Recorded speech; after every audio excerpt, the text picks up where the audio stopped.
Alors bonjour, donc je vous annonce, j'ai des invités à venir dîner ce soir et moi j'adore leur faire la cuisine. Je vais leur faire un petit plat avec un... J'ai prévu de leur faire un poulet, pommes de terre avec des girolles. Alors moi j'adore les girolles.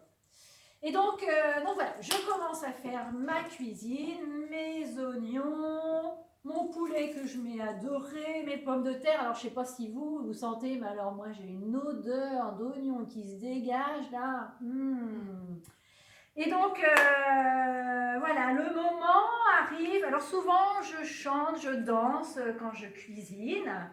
Et ça me met de bonne humeur. J'ai vraiment je suis super contente de les avoir à manger. Ils sont de leur cuisiner un bon plat. Et donc, le moment arrive de mettre mes girolles. Je vais leur mettre les girolles, sauf que, je sais pas si... Sauf que là, je n'y arrive pas. Alors, je sais que dans la salle, vous allez me dire, il faut mettre un couteau en dessous, etc. Mais là, je n'y arrive pas.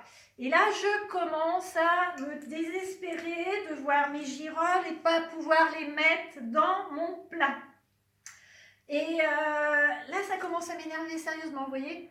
Et bon, et ça arrive souvent, donc comment je vais faire, quoi. Et là, je me dis que, bon sang, si j'avais un homme à la maison, hein, un homme bien qui pouvait m'ouvrir mon bocal avec une bonne poigne, là, un homme, ça peut servir, quoi. Alors, bon, je sais, dans la salle, il y en a qui te disent ça peut servir, il y en a qui imaginent tout de suite une sieste crapuleuse sous la couette. Hein.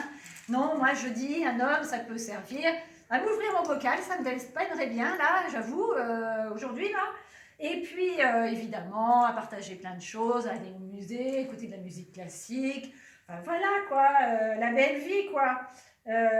Bon, j'avoue, je suis comme vous, moi j'adore les bonnes siestes crapuleuses sous la couette. Mais bon, en tout cas, là aujourd'hui, on est mal parti pour ça. Hein. Et donc, eh ben, vous voyez, non seulement j'ai le bocal qui ne s'ouvre pas, et j'ai pas le compagnon avec moi. Donc là, ça commence à monter, quoi.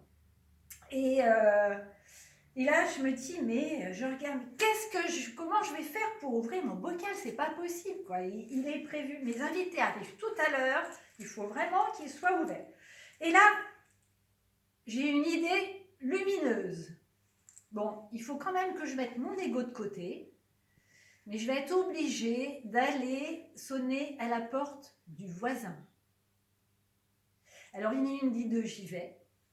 Je demande au voisin. Le voisin se propose gentiment de me l'ouvrir et lui, sans problème, il m'ouvre mon bocal. Et en ouvrant le bocal, non seulement il ouvre le bocal, mais en plus, il ouvre son cœur. Et là, je vous annonce que il va faire partie de mes convives ce soir. Alors, messieurs, dames, vous voyez, lorsqu'on est parfois dans des situations cocasses, il n'y a jamais de hasard.